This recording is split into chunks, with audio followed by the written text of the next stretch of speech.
주기도문 하심으로 주일 예배 드리겠습니다. 하늘에 계신 우리 아버지여, 이름이 거룩히 여김을 받으시오며 나라의 마옵시며 뜻이 하늘에서 이루어진 것 같이 땅에서도 이루어지이다. 오늘날 우리에게 일용할 양식을 주옵시고 우리가 우리에게 죄 지은 자를 사하여 준 것 같이 우리 죄를 사하여 주옵시고 우리를 시험에 들게 하지 마옵시고 다만 악에서 구하옵소서.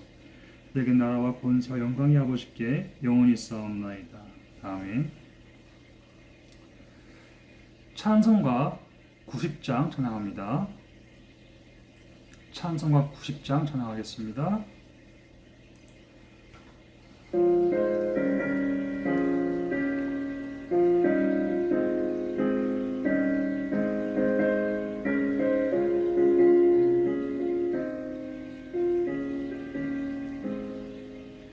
주 예수 내가 알기 전 날 먼저 사랑했네. 그 크신 사랑 나타나 내 영혼 거듭났네. 주 내 맘에 늘 계시구나. 주의 안에 있어 저 포도 비유 같으니 참 좋은 나의 친구. 내 친구 되신 예수님 날 구원하시려고 그 귀한 몸을 버리사 내 죄를 대속했네. 나 주님을 늘 믿으며 그 손을 의지하고 내 몸과 마음을 바쳐서 끝까지 충성하리.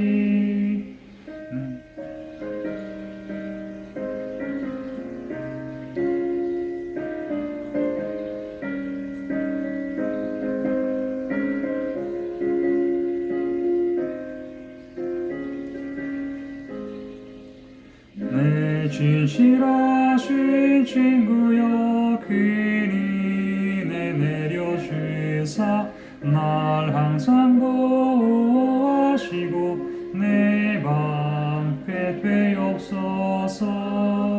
그 풍성한 참 사랑을 능히 그리소냐. 날 구원하신 예수님 참 좋은 나의 친구.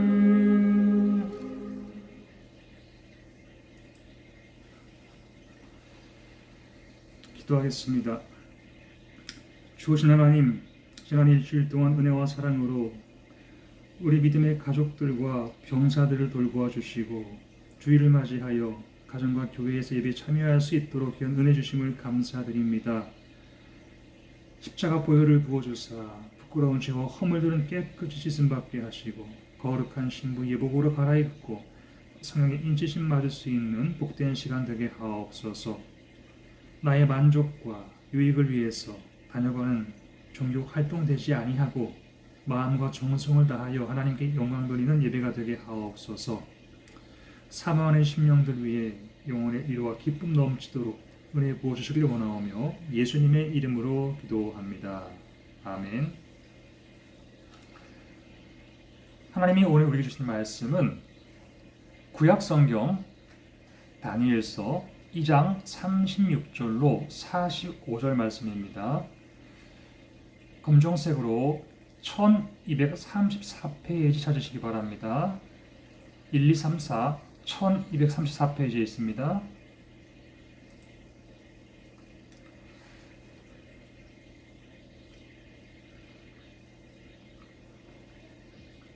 다니엘서 2장 36절로 45절 말씀을 봉독하겠습니다. 그 꿈이 이러한즉 내가 이제 그 해석을 왕 앞에 아뢰리이다. 왕이여, 왕은 여러 왕들 중에 왕이시라. 하늘의 하나님이 나라와 권세와 능력과 영광을 왕에게 주셨고 사람들과 들짐승과 공중의 새들 어느 곳에 있는 것을 막론하고 그것들을 왕의 손에 넘기사 다 다스리게 하셨으니 왕은 곧 그 금머리니이다. 왕을 뒤이어 왕보다 못한 다른 나라가 일어날 것이요.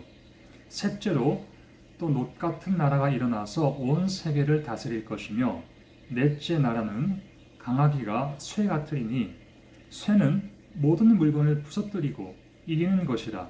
쇠가 모든 것을 부수는 것 같이 그 나라가 뭇 나라를 부서뜨리고 찌을 것이며, 왕께서 그 발과 발가락이 얼마는 토기장의 진흙이요 얼마는 쇠인 것을 보셨은즉 그 나라가 나누일 것이며, 왕께서 쇠와 진흙이 섞인 것을 보셨은즉 그 나라가 쇠 같은 든든함이 있을 것이나 그 발가락이 얼마는 쇠요 얼마는 진흙인즉 그 나라가 얼마는 든든하고 얼마는 부서질 만한 것이며, 왕께서 쇠와 진흙이 섞인 것을 보셨은즉 그들이 다른 민족과 서로 섞일 것이나 그들이 피차에 합하지 아니함이 쇠와 진흙이 합하지 아니함 같으리이다. 이 여러 왕들의 시대에 하늘의 하나님이 한 나라를 세우시리니 이것은 영원히 망하지도 아니할 것이요 그 국권이 다른 백성에게로 돌아가지도 아니할 것이요 도리어 이 모든 나라를 쳐서 멸망시키고 영원히 설 것이라. 손대지 아니한 돌이 산에서 나와서 쇠와 놋과 진흙과 은과 금을 부서뜨린 것을 왕께서 보신 것은 크신 하나님이 장래 일을 왕께 알게 하신 것이라. 이 꿈은 참되고 이 해석은 확실하니이다. 아멘. 오늘은 역사는 성경대로 이루어진다라는 제목으로 여러분들과 함께 말씀을 나누려 합니다. 몇 년 전 미국 USA 투데이 잡지에서 이런 통계를 발표했습니다. 현대 점성가, 점술가, 무당들이 미래에 대해 예언한 것을 조사해 보니까 15%에서 25%가 맞았다는 것입니다. 대략적으로 80% 정도가 틀렸다는 말이 돼요. 그런데 성경의 예언은 수천 년 동안 1.1획도 틀리지 않고 정확하게 맞아떨어졌습니다.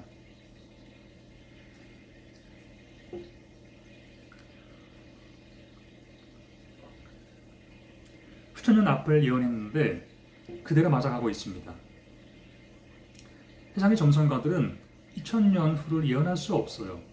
오직 하나님만 하실 수 있는 것입니다. 여러분, 성경을 크게 구분하면 3분의 1이 역사예요. 3분의 1이 교훈이고 3분의 1이 예언입니다. 그러니까 예언의 말씀을 모르면 성경 3분의 1을 모르게 되는 것입니다. 중요한 것은 역사는 성경대로 흘러왔고 성경대로 흘러간다는 거예요. 그래서 오늘은 다니엘을 통해서 주신 예언의 말씀을 나눌 때에 듣고 깨닫는 은혜가 여러분 모두에게 임하기를 축원합니다.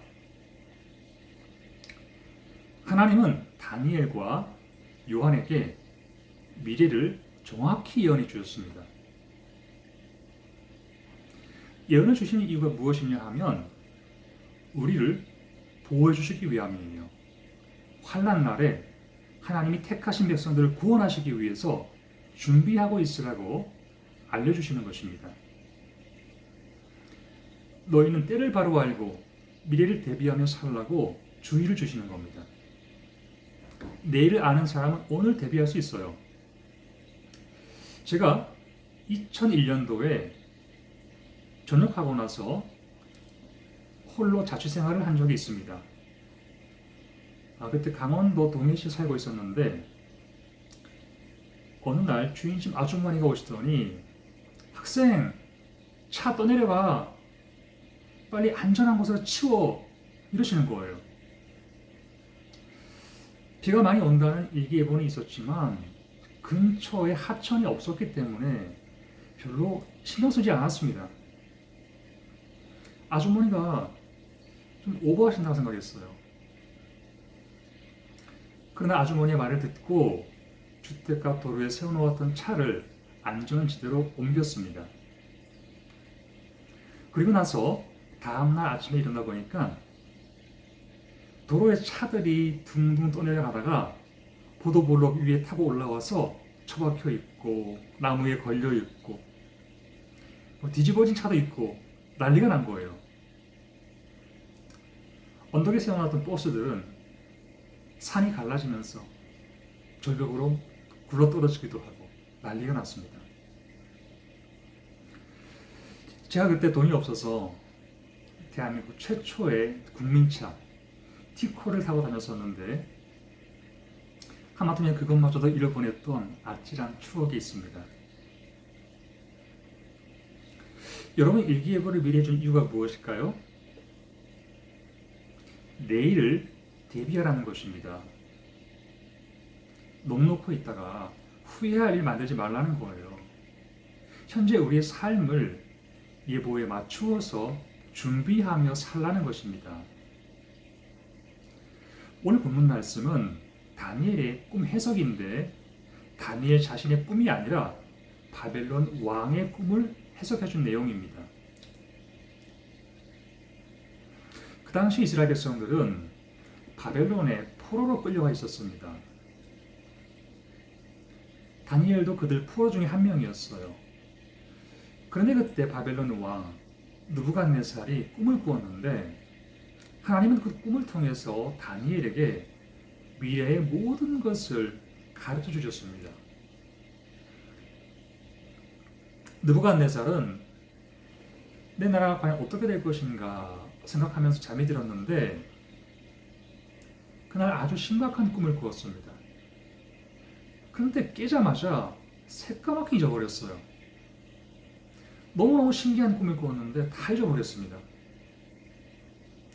그는 그냥 넘어갈 수 없어서 바벨론에 있는 마술사, 점성가, 예언가, 무당 다 집합시켜 놓고 이렇게 이야기합니다. 내가 지난밤 꿈을 꾸었는데 기억이 안 나. 해석해줘. 이러니까 사람들이 왕이시여 꿈 이야기를 해주셔야 해석을 하지요. 몰라 다 까먹었어.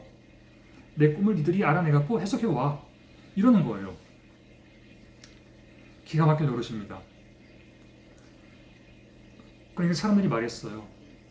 왕이시여 그런 부탁은 오직 신들 외에는 아무도 해석할 수 없나이다. 꿈을 가르쳐줘야 해석을 하지 않겠습니까? 이에 왕이 말했어요. 너희들이 만일 내 꿈을 알아내서 해석하지 못하면 내 몸을 쪼개리다. 내 집을 거름더미로 만들리라. 너희 가족들까지 다 죽여서 파묻어 놓고 거기에다 똥오줌을 쌓아서 거름더미로 만들겠다는 거예요. 그래도 도저히 왕의 꿈을 알아낼 수도 없고 해석할 수도 없나이다 이러니까 왕이 아리옥 근위 대장에게 야, 쟤들 다 죽여버려. 이 아리옥이 칼을 들고 죽이러 가던 중에 다니엘을 만나게 됩니다. 대장님 어디 가십니까? 저들 다 죽이러 간다. 참으십시오. 저들 죽이지 마십시오. 우리 하나님은 못하실 것이 없는 분입니다. 하나님은 모든 것이 가능하니 내가 물어보겠습니다. 그분이 내게 은밀히 가르쳐 주실 것이니 죽이는 거 보여주십시오. 그리고 나서 다니엘은 기도했어요.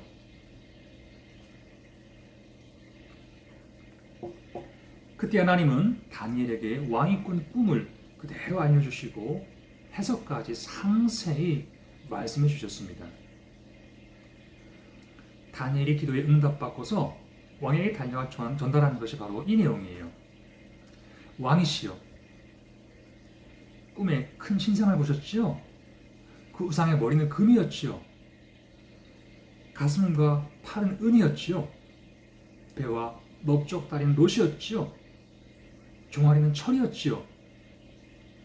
발은 철과 흙이 섞여 있는 발가락이었지요. 그때 손을 대지 아니한 돌이 날라와서 다 흩트려 버리지 않았습니까? 그래, 맞아, 맞아. 해석 좀 해줘봐. 다니엘이 이때 우상의 몸을 7등분으로 나누어서 이야기했는데 첫 번째로 위에서부터 머리를 설명합니다. 왕은 곧 금머리입니다. 당시의 나라 바벨론이 꿈에 본 금머리라는 거예요. 실제로 바벨론은 금이 많은 금나라였습니다. 예레미야 51장에도 보면 예레미야가 바벨론을 금잔이라고 표현했습니다. 바벨론은 여호와의 손에 잡혀 있어 온 세계가 취하게 하는 금잔이다. 그 당시 최고의 강대국이 바벨론이었는데 바벨론은 인류 역사상 최초의 통일국가였습니다. 그 당시에는 아메리카 대륙에 사람이 아무도 안 살았어요. 뉴질랜드, 호주, 오세아니아 지역에도 사람이 한 명도 없었습니다. 하나님이 만들어 놓으신 에덴 동산만 있었고 그 주변으로 사람들이 살고 있던 시대에 전체를 통일시켰던 나라가 바로 바벨론이에요. 세계 통일 정부, 통일 경제, 통일 종교, 통일 문화 이처럼 흩어지지 않기 위해 모든 것을 다 하나로 묶어서 통일 왕국을 세웠다는 것입니다. 여기에서 머리는 모든 것을 지배한다는 의미가 있어요. 머리에서부터 시작하여 발끝까지 신경을 통해 명령을 전달합니다. 그러니까 하나님이 보시기에 온 세계를 지배하는 바벨론의 모습이 마치 우상의 금머리와 같다는 거예요. 그런데 영원할 줄 알았던 강대국 바벨론이 BC 539년에 무너졌습니다. 두 번째로 은나라 메데와 페르시아 연합군이 나타나서 바벨론을 멸망시켜 버렸어요. 다니엘이 느부갓네살 왕에게 왕을 뒤이어 왕보다 못한 나라가 다른 나라가 일어날 것이라고 그랬는데 은나라 페르시아의 공격을 예고했던 것입니다.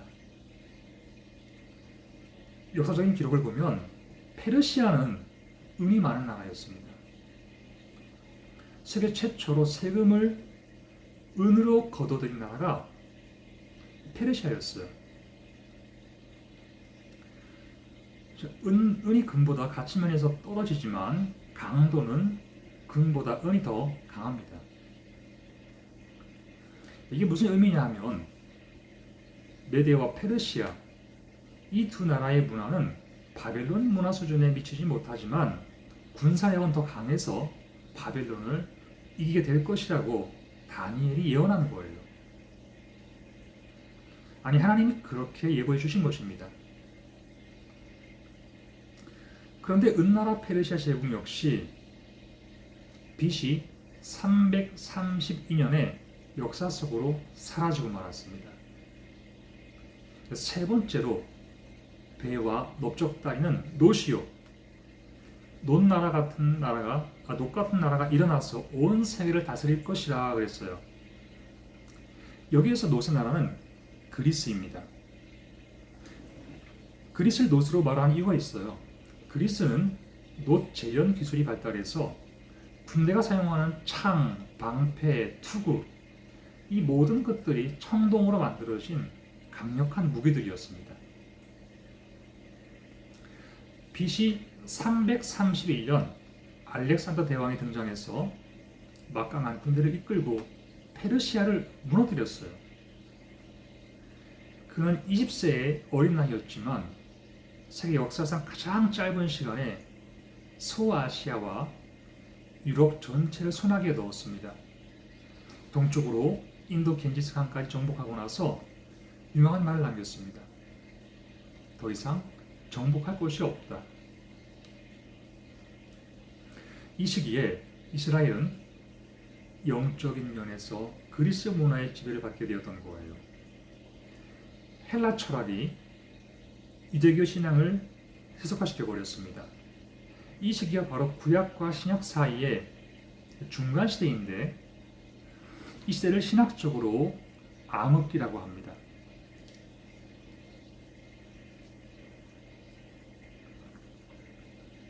선지자가 한 명도 없었고 성경이 한 권도 쓰여지지 않았어요. 영적인 음성이 전혀 들려지지 않던 비극적인 시대입니다. 사탄이 헬라 문화를 통해서 유대인들의 하나님 제일 신분주의 사상을 파괴시키는데 성공했습니다. 그러나 그리스 또한 영원한 제국이 될 수는 없었어요. BC 168년에 알렉산더 시대가 사라지게 되는데 하나님은 200년 전 다니엘을 통해서 그것을 미리 예언해 주셨습니다. 자, 그 다음 헬라가 망하고 나서 네 번째로 종아리 부분을 상징하는 철의 나라가 등장할 것이라고 다니엘이 이야기했어요. 넷째 나라는 강하기가 쇠 같으리니 쇠는 모든 물건을 부서뜨리고 이기는 것이라. 쇠가 모든 것을 부수는 것 같이 그 나라가 뭇 나라를 부서뜨리고 찌를 것이라. 금나라, 은나라, 못나라들을 철로 점령할 것이라는 말씀이죠. 철의 강도를 확실히 말해주고 있습니다. 그럼 이 네 번째 나라는 무엇이냐?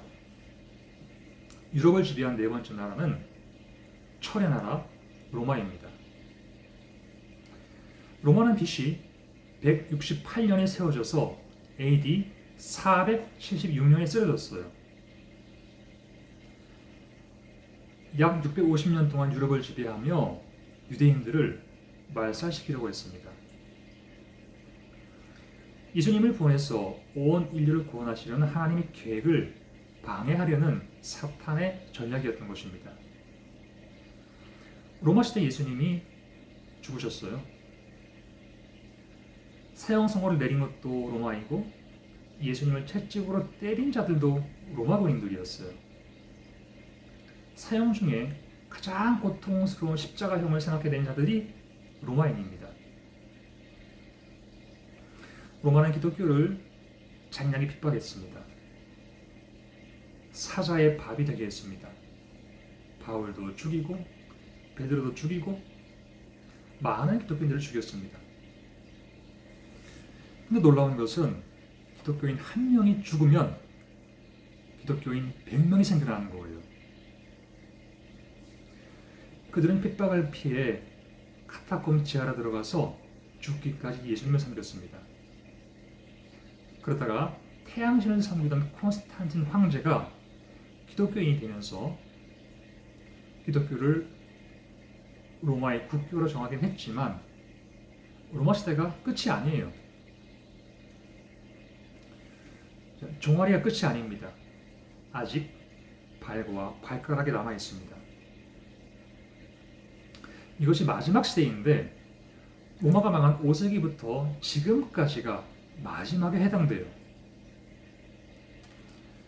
다니엘의 꿈 해석을 들어보면 왕께서 그 발과 발가락이 얼마나 토기장의 진흙이요 얼마나 쇠인 것을 보셨은즉 그 나라가 나뉘을 것이요 그랬어요.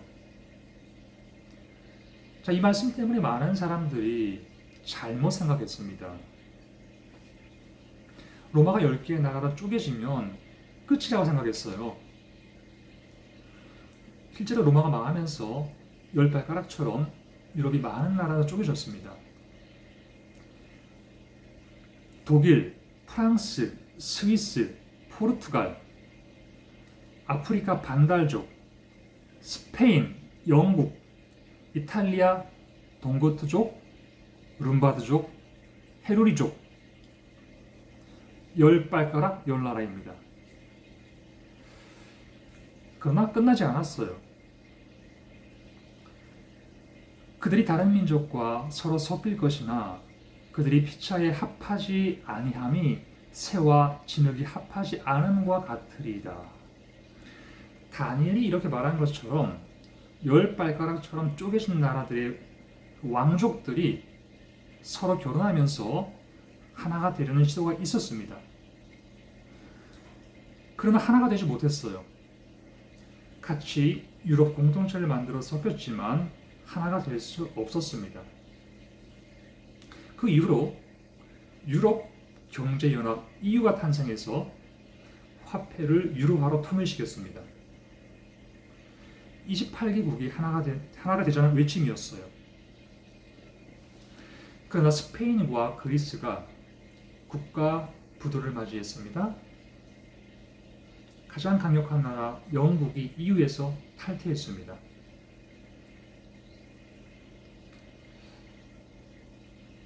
결국 섞여 있지만 하나가 되지 못하고 있는 모습이에요. 다니엘의 예언이 그대로 이루어진 것 같습니다. 사람들은 유럽이 10나라로 갈라지면 끝인 줄로 알았어요. 그러나 유럽 공동체 28개국이 되어도 역사의 마침표가 찍히지 않았습니다. 그러니까 많은 사람들이 착각한 것이 무엇이냐 하면 다니엘이 말한 10발가락은 유럽이 아니라 온 세계가 10발가락 시대가 온다는 것을 알려주었던 것입니다. 저는 지금도 확실히 그 미국 대통령들이 언급했던 그 발언을 기억하고 있습니다. 그 미국의 민주당 소속 오바마 대통령과 바이든 대통령이 언론에서 이런 이야기를 한 적이 있어요. 이제는 뉴 월드 오더를 시작할 때가 되었다. 자신들이 계획한 신세계 질서를 이행할 때가 되었다는 말이에요. 뉴욕에 CFR이라고 하는 외교협의회가 있습니다. 이 모임은 세계 전형 인사들로 이루어진 조직인데 그들의 목적은 세계 경제를 통합하고 세계 정부를 세우는 것입니다. 전 세계를 10개의 구역으로 구분해서 한 국가당 한 분야를 책임지고 함께 일해가자는 거예요. 그들이 세운 신세계 질서는 이렇습니다. 정치 질서, 농업 질서, 교육 질서, 환경 질서, 경제 질서, 에너지 질서, 사회 질서, 통신 질서, 산업 질서, 노동 질서. 자, 신기하게 온 세계를 딱 10개의 나라로 재세팅하겠다는 계획을 세웠습니다. 지금은 지구상에 한 250여 국가가 있죠. 그러나 지금까지 개념이 아니라 새로운 개념으로 새로운 10나라를 세팅하겠다는 것입니다. 10발가락 시대가 우리의 코앞에 다가오는 것을 예측해 볼 수 있어요. 다니엘의 해석은 10발가락 시대가 도래하면 손대지 아니한 돌이 날아와서 금, 은, 놋, 철, 흙으로 된 이 모든 나라들을 멸망시키고 하나님이 새로운 나라를 세우실 것이라고 했습니다. 손대지 아니한 돌은 예수님의 재림을 말씀하는 거예요. 여러분 이제는 예수님이 오시기를 기다리는 마지막 시대임을 알아야 됩니다. 역사는 지금까지 성경대로 흘러왔고 앞으로도 성경대로 흘러갈 거예요. 예언이 다 이루어지면 역사가 끝나는 것입니다. 그러므로 우리는 하나님이 주신 이 말씀으로 세상을 바라보며 준비하는 성도가 되어야 할 줄로 믿습니다. 여러분 모두 거룩한 예복으로 갈아입고 새 하늘과 새 땅에 들어가는 천국 백성 될 수 있기를 주님의 이름으로 축원합니다. 기도하겠습니다. 살아계신 하나님, 오늘도 부족한 종의 입술을 통하여 다니엘에게 주셨던 예언의 말씀을 나누게 하시니 감사드립니다. 사람의 이야기가 아니라 우리를 향한 하나님의 말씀으로 받을 수 있는 믿음 주시길 원합니다. 복음의 씨앗이 심어지는 곳에 성령의 기름을 부어주사 풍성한 열매를 맺게 하시고 잠자던 영혼들이 깨어나는 은혜의 역사가 이루어지게 하옵소서. 때마다 일마다 도우신 주님의 성령이 마지막까지 우리 영혼을 지키시고 또 구원의 좁은 문으로 인도해 주시길 원하오며 예수님의 이름으로 기도합니다. 아멘.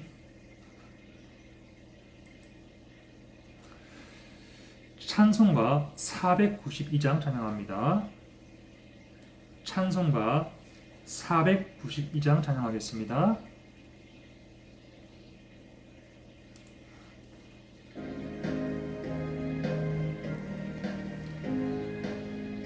잠시 세상에 내가 살면서 항상 찬송 부르다가 날이 저물어 오라 하시면 영광 중에 나가리.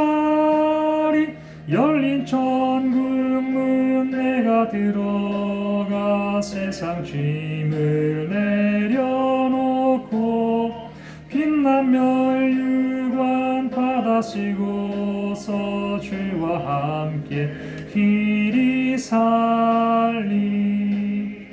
눈물 골짜기 더듬으면서 나의 갈 길 다가르예 주의 품 안에 내가 안기어 영원토록 살리로다. 열린 천국 문 내가 들어가 세상 짐을 내려놓고 빛난 멸류관 받아쓰고서 주와 함께 길이 살리. 나의 가는 길 멀고 험하며 산은 높고 골은 깊어 고난 나의 몸 쉴 곳 없어도 복된 날이 밝아오리. 열린 천국 문 내가 들어가 세상 짐을 내려놓고 빛난 멸류관 받아쓰고서 주와 함께 길이 살리. 죽음 없는 날 사모하며 기다리니 내가 그리던 주를 배울 때 나의 기쁨 넘치리라. 열린 천국 문 내가 들어가 세상 짐을 내려놓고 멸류관 받아쓰고서 주와 함께 길이 살리.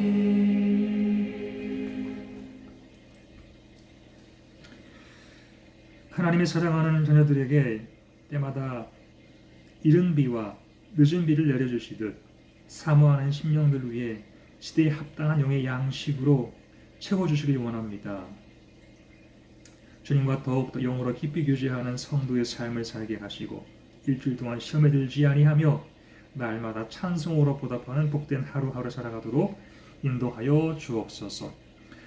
이제는 우리 주 예수 그리스도의 은혜와 하나님 아버지의 크신 사랑과 성령의 감동 감화 교통하심이 또 주의 은혜를 사모하는 거룩한 백성들 위해 지금부터 영원토록 함께 하시기를 축원하옵나이다. 아멘.